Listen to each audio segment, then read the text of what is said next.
Hello friends, welcome to Bright Words Academy. So friends, आज का हमारा क्वेश्चन है मुल्क राज आनंद के ऊपर। जैसे कि हम लोग GIC lecture means descriptive answer writing कर रहे हैं, तो यहाँ पर आज का क्वेश्चन आपका मुल्क राज आनंद पर है। इसके पहले आपकी 13 क्लासेस हो चुकी है। लास्ट क्लास हमने एरिस्टोटल पर थ्योरी ऑफ ट्रेजेडी पर की है, जिनका लिंक हम आपको डिस्क्रिप्शन में दे देंगे। तो आप देख सकते हैं 13 क्लासेस के पहले हो चुकी हैं आप, ये आपकी 14 है। ओके, ऑल द जो राइटर्स दिए गए हैं उन्हीं से क्वेश्चन है 13 क्लास में, तो आप देख सकते हैं कि आपके लिए हेल्पफुल होगा और उन्हीं को हम कवर कर रहे हैं। तो आज आपका मुल्क राज आनंद पे क्वेश्चन है। होपफुली क्लासेस अच्छी लग रही होंगी, हेल्पफुल लग रही होंगी। तो अभी न्यू व्यूअर्स से सब्सक्राइब नहीं किया है चैनल को तो ज़रूर कर लीजिए, क्योंकि यहाँ पर आपकी डिस्क्रिप्टिव आंसर राइटिंग की प्रैक्टिस चल रही है जीआईसी लेक्चर मींस की। ओके, तो न्यू सब्सक्राइबर हैं तो ज़रूर सब्सक्राइब करिए और वीडियोज़ को भी ज़्यादा से ज़्यादा लाइक एंड शेयर किया करिए। ओके, चलिए क्वेश्चन की ओर चलते हैं। Discuss Mulk Raj Anand as a social realist novelist with reference to Untouchable. आपको डिस्कस करना है मुल्क राज आनंद को as a social realist novelist के रूप में आपको स्पेशल रेफरेंस अनटचेबल का देते हुए डिस्कस करना है कि आपके मुल्क राज आनंद एक सोशल रियलिस्ट कैसे हैं। ओके, अनटचेबल का रेफरेंस के साथ एक सामाजिक यथार्थवादी उपन्यासकार के रूप में मुल्क राज आनंद को यहाँ पर आपको डिस्कस करना है। क्लियर? चलिए, यहाँ पर राइटर्स बेस्ड हम क्वेश्चन ले रहे हैं, तो आपके हर एक क्वेश्चन जो इम्पोर्टेंट क्वेश्चन बनता है आपके राइटर से, तो उसको हम लेते चल रहे हैं। तो 13 क्लासेस सब अलग अलग राइटर्स में है, तो आप उसको देखिएगा तो हेल्पफुल रहेगा आपके लिए। चलिए आंसर राइटिंग की तरफ चलेंगे। Okay, let's start. मुल्क राज आनंद, टाइम ड्यूरेशन है 1905 to 2004, is one of the pioneers of Indian English fiction and major social realist novelist। तो यहाँ से आपने स्टार्ट करेंगे कि मुल्क राज आनंद जो है वो आपके Indian English fiction and major social realist novelist हैं। ओके, तो Mulk Raj Anand Indian English fiction के एक प्रमुख पायनियर नॉवलिस्ट में से एक है। सोशल रियलिस्ट नॉवलिस्ट है एंड ह्यूमन नॉवलिस्ट कहे जाते हैं। उनकी दो क्वालिटीज़ मुख्य रूप से याद किए जाते हैं, सोशल रियलिस्ट नॉवलिस्ट के तौर पर और ह्यूमनिस्ट नॉवलिस्ट के तौर पर। ओके, सोशल रियलिस्ट कहे जाते हैं तो सोशल रियलिस्ट समाज की वास्तविक समस्याओं और सामान्य लोगों के वास्तविक जीवन को बिना कोई सजाए धजाए सजावट के आइडियलाइजेशन से प्रेजेंट करते हैं। तो his fiction deals with the lives of poors, the oppressed, the untouchable and working class. तो जो मुल्क राज आनंद के नॉवेल्स हैं वो विशेष रूप से आपके गरीब, मजदूर, किसान, अनटचेबल्स हो गए, दलित वर्ग, सोशल ऑप्रेस्ड पीपल जो हो गए, वर्किंग क्लास हो गए, उन पर उनकी लाइफ को दिखाता है। उनका उद्देश्य केवल कहानी सुनाना नहीं होता है, बल्कि समाज की बुराइयों को सामने लाना, उजागर करना भी है। Okay, he uses literature as a means of exposing social injustice, caste discrimination, poverty and exploitations. Sorry, थोड़ा सा कोल्ड हो गया है तो आवाज़ थोड़ा सा एडजस्ट कर लीजिएगा। आनंद के जो लिटरेचर में वो अपने वर्क में दिखाते हैं, सोशल इनजस्टिस को दिखाते हैं, समाज में लोगों के साथ होने वाला जो अन्याय है, कास्ट डिस्क्रिमिनेशन को दिखा रहे हैं, जाति के आधार पर जो भेदभाव हो रहा है, पावर्टी को दिखाते हैं अपने नॉवेल्स में, गरीबी और उसके कारण जो सफरिंग्स होती है, एंड एक्सप्लॉयटेशंस जो है गरीब और कमजोर लोगों का शोषण जो होता है। तो ये सब चीज़ें उन्होंने अपने लिटरेचर में उन्होंने दिखाया है, एक्सपोज करते हैं इन सब टॉपिक्स पर, थीम्स पर। ओके, इसलिए आनंद का लिटरेचर केवल इंटरटेनमेंट नहीं है, उसमें सोशल क्रिटिसिज्म और रिफॉर्म का भी एक एम रहता है, मोटो रहता है। Okay, his novels untouchable 1934 is one of the finest example of his social realism. उनका जो अनटचेबल 1935 में आया है वो आनंद का एक प्रमुख फेमस नॉवेल्स में से एक है, और उनके सोशल रियलिज्म का एक बहुत उत्कृष्ट आपका एग्जाम्पल है। ओके, तो इस तरह से ये आपने यहाँ पर दिखाया कि अनटचेबल उनका जो है one of the finest example of the social realism. तो उस समय अनटचेबल जो छुआछूत और अस्पृश्यता चल रही थी 1935 में, उन्होंने इसके थ्रू बहुत अच्छे से दिखाया है उस समय की रियलिटी को।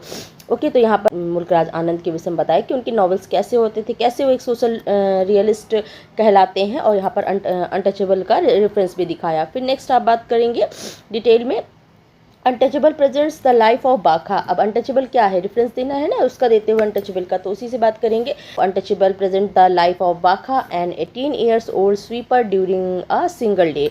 ओके, तो बाखा को अपने पूरे दिन में कई बार ह्यूमिलिटेशन एंड डिस्क्रिमिनेशन का सामना करना पड़ता है। वो एक 18 years old स्वीपर है और एक ड्यूरिंग अ सिंगल डे की कहानी है।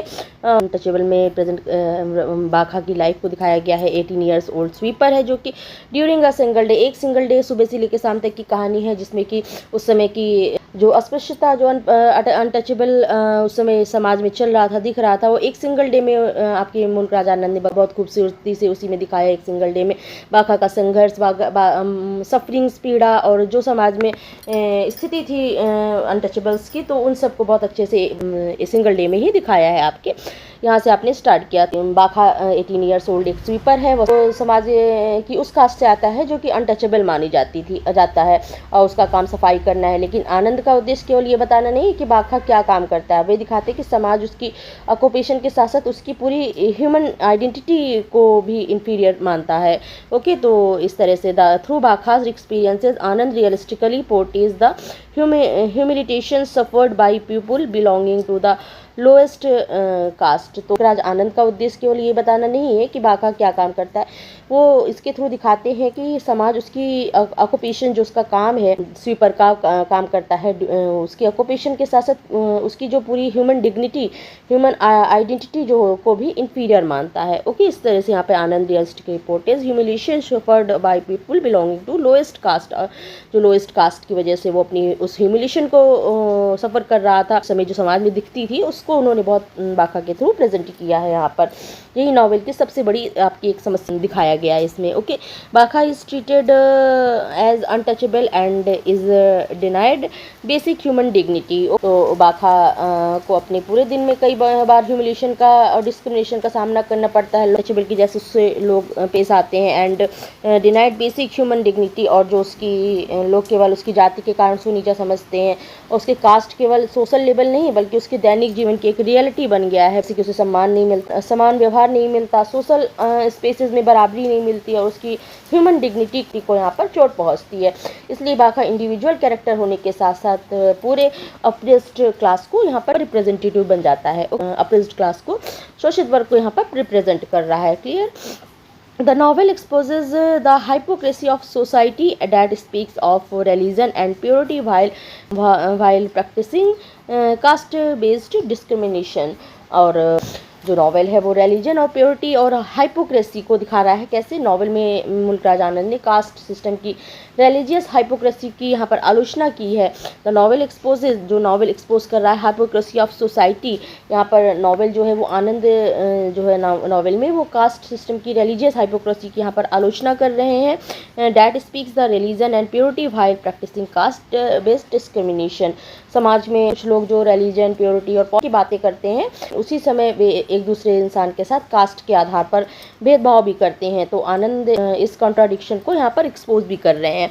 ओके, तो यहाँ पर एक्सपोज करते हैं वो हाइपोक्रेसी ऑफ सोसाइटी की जो हाइपोक्रेसी फैली है, वो लोग जो बात करते हैं रिलीजन की, प्योरिटी की, इस तरह जो बात करते हैं, लेकिन फिर वही लोग हैं उसी समय एक दूसरे इंसान के साथ कास्ट के आधार पर भेदभाव भी करते हैं।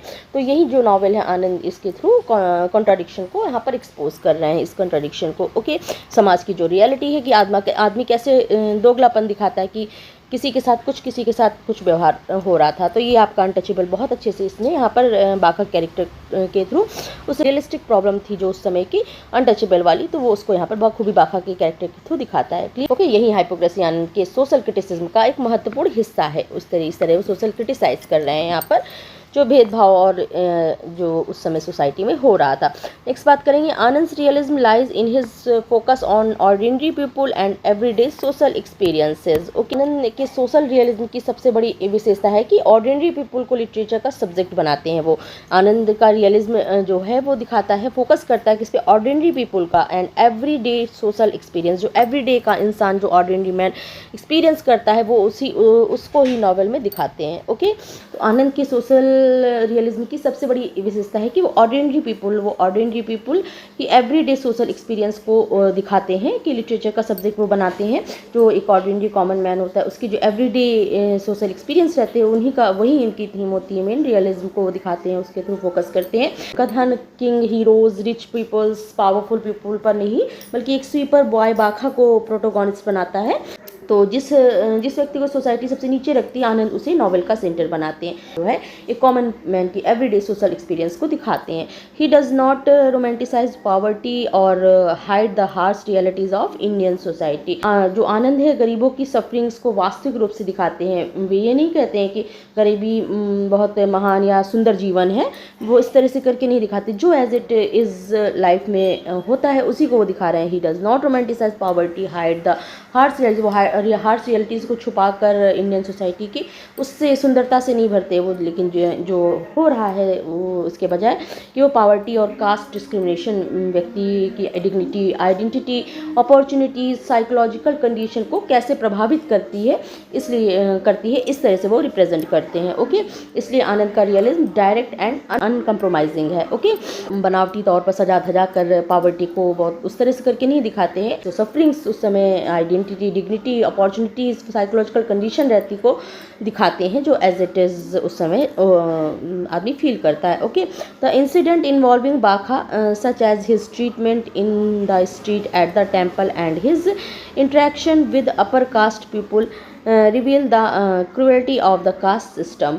ओके, तो बाका के साथ जो होने वाली विभिन्न जो घटनाएं हैं, इंसिडेंट्स हैं, वो इंडिविजुअल इंसिडेंट्स नहीं है, ये पूरी जो कास्ट है सिस्टम की रियलिटी को रिप्रेजेंट करती हैं। उसके एक्सपीरियंसेस में जो स्ट्रीट्स वगैरह, सार्वजनिक स्थानों में कास्ट डिस्क्रिमिनेशन हो गया, टेम्पल जो धार्मिक स्थान हो गए वहाँ पर कास्ट एंड प्योरिटी की समस्या को, एंड अपर कास्ट पीपल जो हो गए, ऊंची जाति के लोगों को डिस्क्रिमिनेटरी बिहेवियर जो हो गया, इस चीज़ को वो दिखाते हैं। इन घटनाओं के माध्यम से आनंद बताते हैं कि अनटचेबिलिटी केवल एक विचार नहीं बल्कि डेली सोशल प्रैक्टिस थी वहाँ में, कि ओके यहाँ पर खाली एक विचार नहीं है कि एक थॉट है।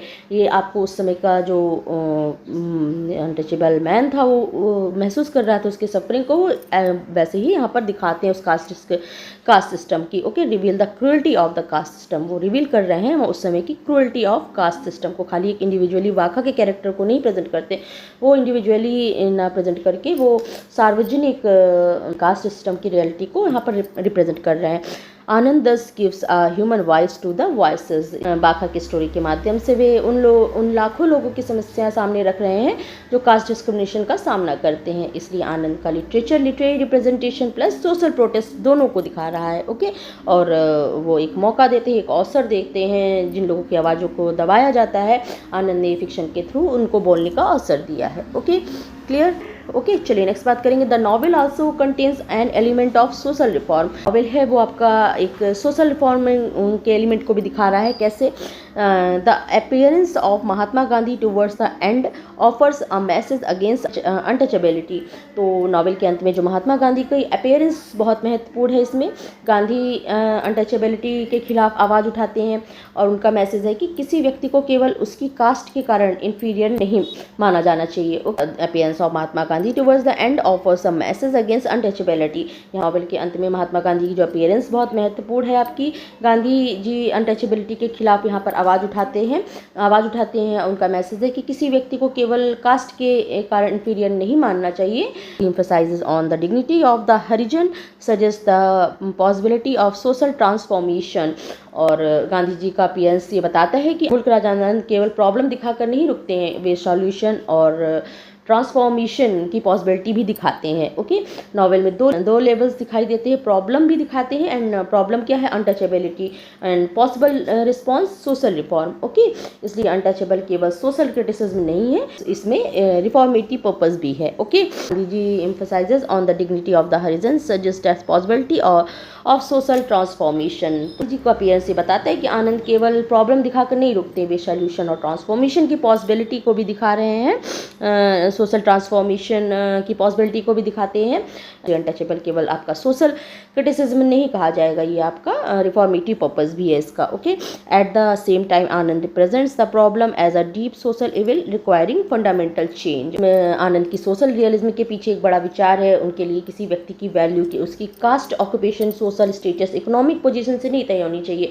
उसकी डिग्निटी, इक्वलिटी, रिस्पेक्ट हर इंसान को हर इंसान को मिलना चाहिए, यही उनका ह्यूमनिज्म है। एंड इसलिए आनंद को केवल सोशल रियलिस्ट नहीं बल्कि ह्यूमनिस्ट सोशल रियलिस्ट भी कहा जाता है। आनंद लैंग्वेज इस आनंद किस लैंग्वेज डिक्शन का यूज़ किया उसकी बात कर लेंगे। फिर Anand language is simple, direct and realistic. Anand की मुल्कराज आनंद ने simple, direct and realistic language का यूज़ किया है। He uses Indian expressions and details of everyday life makes the novel authentic. ये बहुत कॉम्प्लिकेटेड लैंग्वेज का प्रयोग करके सोशल प्रॉब्लम को छुपाते नहीं है। वे एवरीडे इंडियन लाइफ के जो एक्सप्रेशंस है, सिचुएशंस है, कन्वर्सेशंस है, सोशल डिटेल्स है को यूज़ करते हैं, इस्तेमाल करते हैं। इससे नॉवल ऑथेंटिक और बिलीवेबल लगता है। जैसे ज़्यादा सजावटी और कॉम्प्लिकेटेड लैंग्वेज को नहीं यूज़ कर रहे हैं, वो सिंपल है, उनका डिक्शन डायरेक्ट है एंड रियलिस्टिक दिखता है। तो उनका जो इंडियन एक्सप्रेशंस है, वो डिटेल्स है, वो एवरीडे लाइफ को दिखा रहे हैं। मेक्स द नॉवल ऑथेंटिक, जो नॉवल को ऑथेंटिक और बिलीवेबल बनाता है। Okay, his humanistic approach is summed up in his concern for dignity of the individual irrespective of caste और सोशल पोजीशन। पूरे नॉवल का सेंटर मैसेज क्या हो सकता है? Human dignity should not depend on caste और सोशल पोजीशन। ओके, किसी व्यक्ति की डिग्निटी उसकी जाति या सोशल स्टेटस से नहीं तय करनी चाहिए। नावल में कास्ट सिस्टम के खिलाफ एक स्ट्रॉन्ग प्रोटेस्ट दिखाया गया है, प्रेजेंट किया गया है, और इक्वलिटी तथा सोशल रिफॉर्म की आवश्यकता बताता है, जो कि आपके नावल। तो किसी व्यक्ति की जो ह्यूमनिस्टिक अप्रोच है is summed up in his concern for the dignity of the individual irrespective of caste और सोशल पोजीशन। किसी की सोशल पोजीशन को देखते हुए, किसी की कास्ट को देखते हुए उसको उस तरह से बिहेव नहीं करना चाहिए। Human dignity should not depend on caste और social position.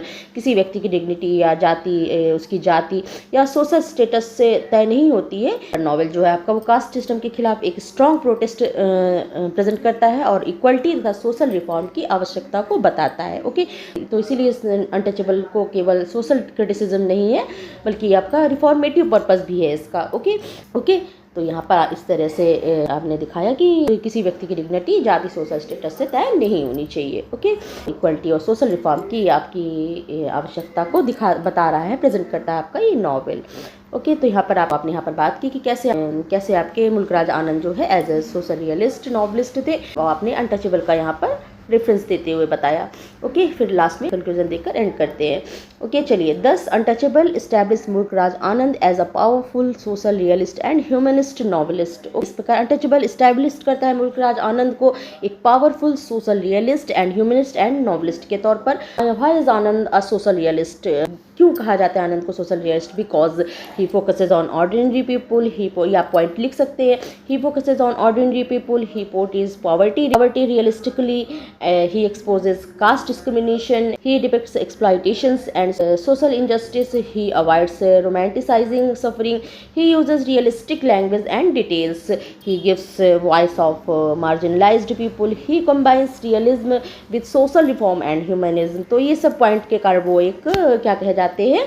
Social realist. Okay, and through बाखा सफरिंग, बाखा की सफरिंग के द्वारा आनंद ने एक्सपोज किया है caste oppressions and demands human dignity and social equality. Bakha की सफरिंग के through Anand caste oppressions, social humiliation, discrimination, inequality को एक्सपोज कर रहे हैं, और इसके अपोजिट ह्यूमन डिग्निटी, इक्वलिटी और सोशल जस्टिस रिफॉर्म का समर्थन करते हैं। Okay, his fiction transforms the problem of the marginalised into a powerful literary and social protest.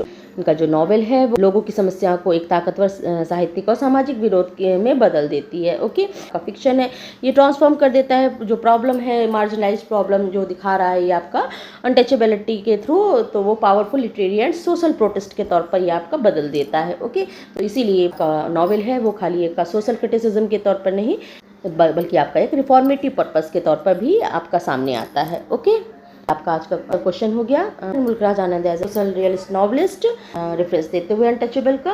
तो कैसी लगी क्लास जरूर बताइएगा, होपफुली अच्छी लगी हुई होगी। अगर अच्छी लगे तो ज़्यादा से ज़्यादा लाइक, शेयर एंड सब्सक्राइब करिए चैनल को। ये फिर मिलते हैं नेक्स्ट क्लास में, नेक्स्ट राइटर को उठाएंगे। नेक्स्ट राइटर आप बता सकते हैं किसको आप कवर करें। ओके, कमेंट सेक्शन में बता सकते हैं और लाइक शेयर एंड सब्सक्राइब करना ना भूलिएगा। चलिए फिर मिलते हैं नेक्स्ट क्लास में, नेक्स्ट टॉपिक को डिस्कस करेंगे। Okay, thank you, thanks for watching.